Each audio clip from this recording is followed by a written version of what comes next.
It's amazing how when I ask students sometimes, can you play 4 equal notes in a bow, 4 quarters, that they can't quite do it. I have almost no time to practice in my life right now, so it's really critical that I can practice efficiently, and that goes for many, many people.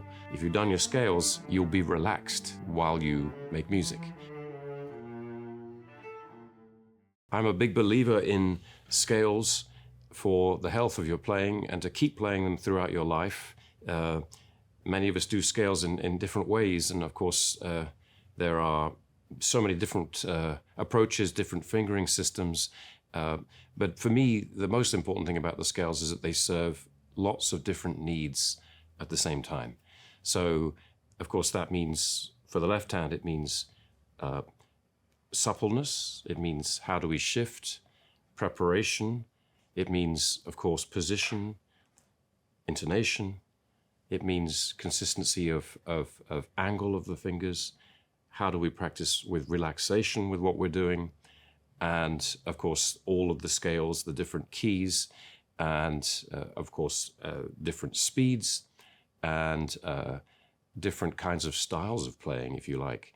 And then we have to also remember that scales are extremely important for the bow. They're as important for the bow for me as they are for the left hand. It's a wonderful way to prepare you for repertoire. So I think scales are something we should go back to all the time, sometimes a lot more than at other times. For example, with a younger student, they might take up more time with their scales. Sometimes later on, we don't need to do them, stress them as much, emphasize them as much in the lessons, but they're always there. So I'll show you, to begin with, a couple of simple scales which I use for warming up, which addresses certain things. Let's talk about the bow first, because for me that's so important. Firstly, sound quality, and we'll start with a scale with no vibrato, and we'll do four notes to a bow. I'll pick D major, a nice resonant key, and I'll show you what I'm trying to achieve in terms of just the bow division and also with left hand.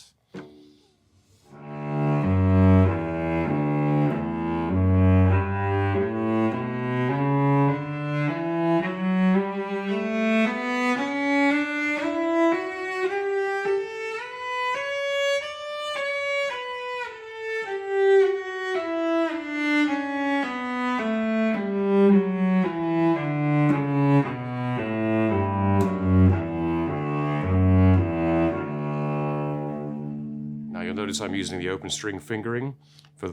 For Bach playing, that's a very good way to start your scales in the morning. The interesting thing is that you can of course vary the fingerings. Here's the other fingering, which avoids the open strings.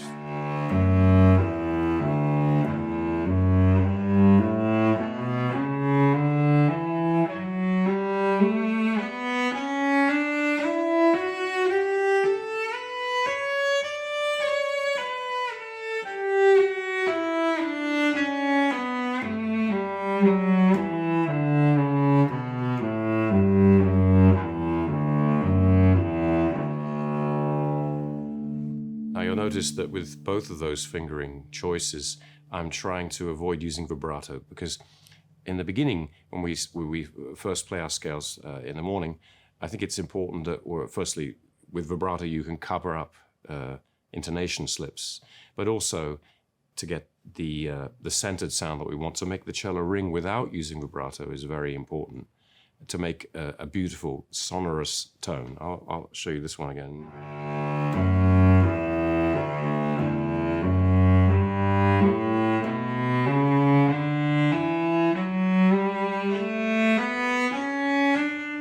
And what I'm trying to think about is, how am I pulling the sound with the bow?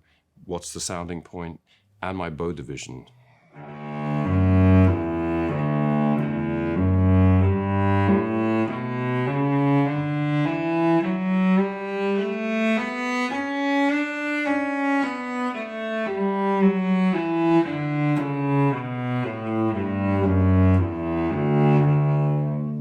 Amazing how when I ask students sometimes, can you play 4 equal notes in a bow, 4 quarters, that they can't quite do it. The bow speed is too slow, they don't get to the tip.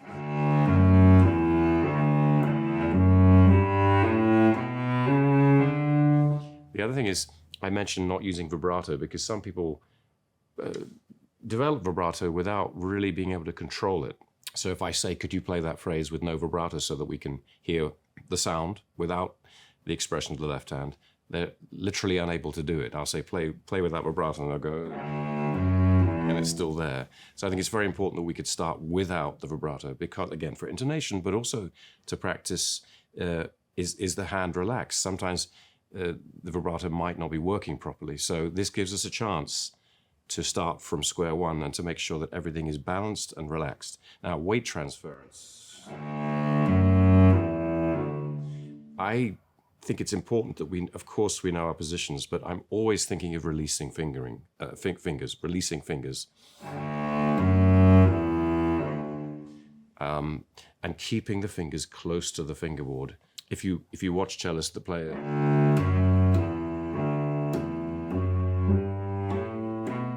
there's a place for articulation, but it can be exaggerated. So if we're playing particularly a legato scale,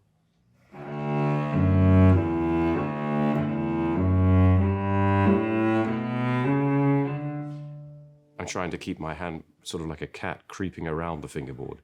So from if you're watching a cellist play and you see fingers coming up, for me that says it's wasted motion, especially when we're playing fast. So we want to keep the fingers really close to the fingerboard. Imagine there's a sort of a ceiling over the hand here, rather like when you see violinists play. The violin is an instrument that it deals with such fine, small spaces. There's no way you can be efficient as a violinist with fingers flying up in the air. So I emulate that, and I try to keep the fingers as close as possible to the hand, to the string. And when I cross, I'm keeping my fourth finger down, and I'm anticipating.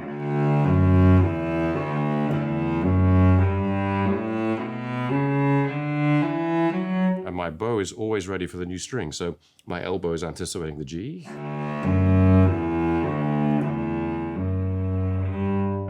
Why I'm using this finger to begin with, I'm trying to get as beautiful a legato with the bow as I can.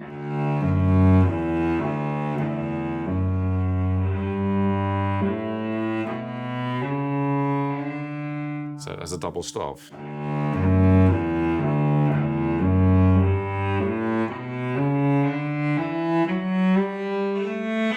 So again, if you look at the bridge, the way the bridge is cut, it's a very finely carved thing. And so I'm trying to track that very subtle change from one string to another.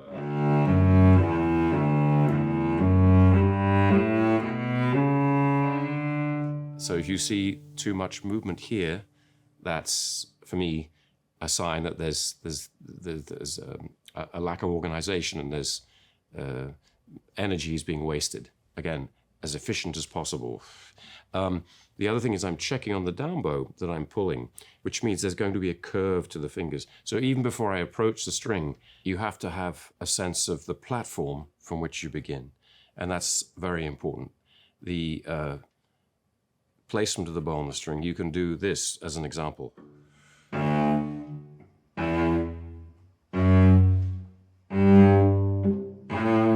So that every time I do it, there's a circular motion. You see this here. And I'm curving my fingers. And as I come down, the fingers give, and there's a feeling of cushion here, which is one of the most important things for the bow. It's part of the springs of the bow arm. Everybody that's watched the wonderful Leonard Rose video about the right hand and about the bow arm will remember that. It's a central part of his lesson, and I love that. I think it's so important. So a platform. If you watch my pinky, is my fourth finger here, is very active. This stops tension in the thumb. So every time I come down, there's this cushion here. So the platform, very, very important. And you can practice just odd notes on every string. And again, note, there's not much difference in the arm level of each string.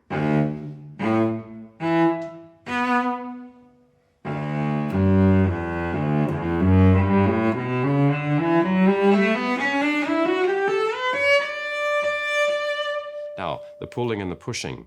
There's a scale system which I learned when I was in my mid-teens from my own teacher, Donald McCall. It's part of the Galamian system, which gives you 3 different bow strokes in a 3-octave scale. And it gives you a way to practice all 3 of them in different rhythms and different parts of the bow. So this one we will use vibrato because I think it's important that we can use that for the martelé stroke to make the cello really ring.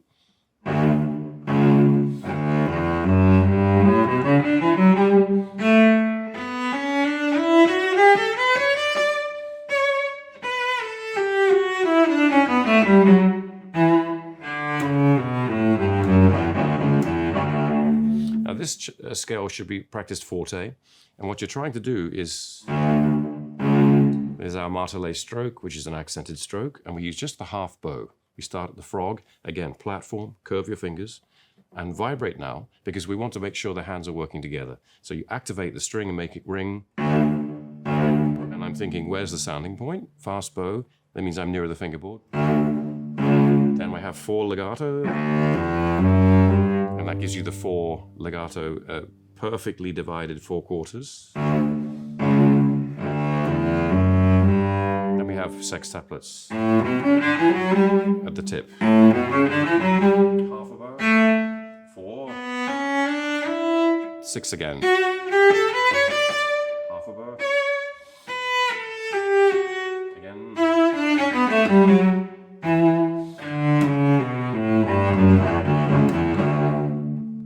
Now we can, of course, mix those up.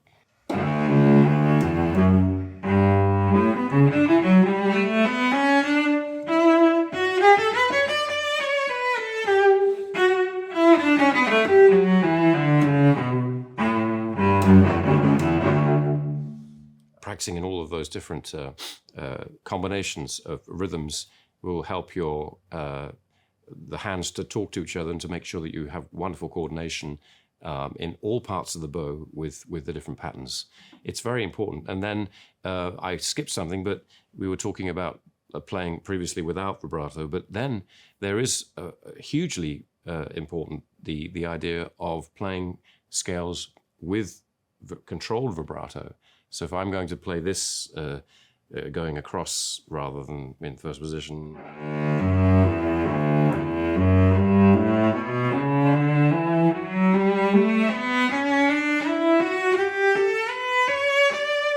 so I'm checking.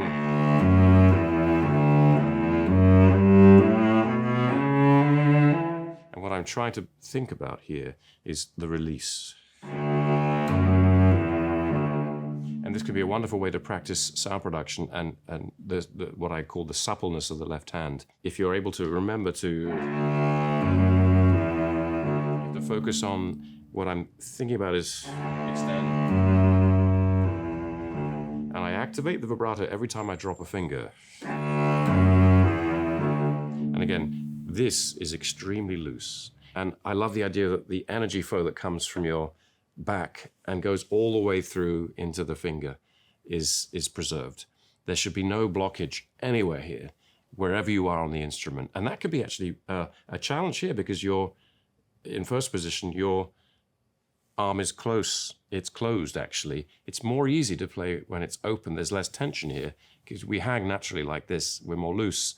So just make sure that you're comfortable. And the feeling, again, we're using the scales to feel as comfortable as possible with the instrument, hanging rather than pressing down. So even when I start, just this. Notice that my left elbow has to come around a little bit, but if I'm on the A string, I'm going to be using more gravity. But here, still try to feel the weight. And what you can do is this exercise, up and down, so that you feel you have the gravity and the weight.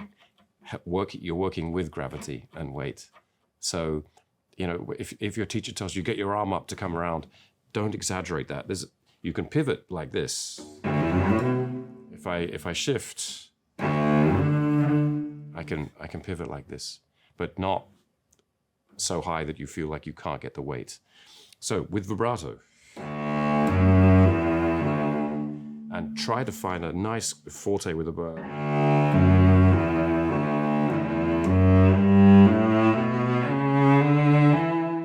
I'm releasing all the time. And I'm pulling with the bow on the down bow. Grab a curve.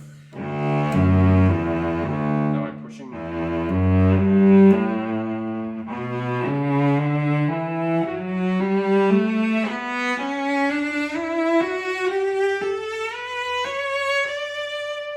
And now, what kind of vibrato? When we're on the C string, the vibrato can be a little wider. Transferring weight. Weight on one. So there's always a transfer of the weight and a release. And when you shift, I'm not pressing with 4 because 1 is about to take over. When the shifts are overly sticky or there's tension pressing down, this is the way in a scale you can release that, so that by the time you get into the repertoire where there's adrenaline and there's a musical idea that you're passionate enough to want to communicate, if you've done your scales, you'll be relaxed while you make music. And that's why scales are so important. So I'll show you again.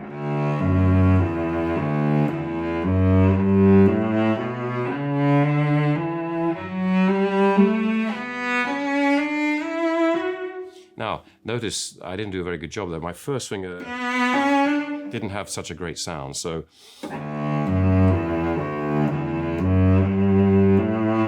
I just take 1 or 2 of the notes.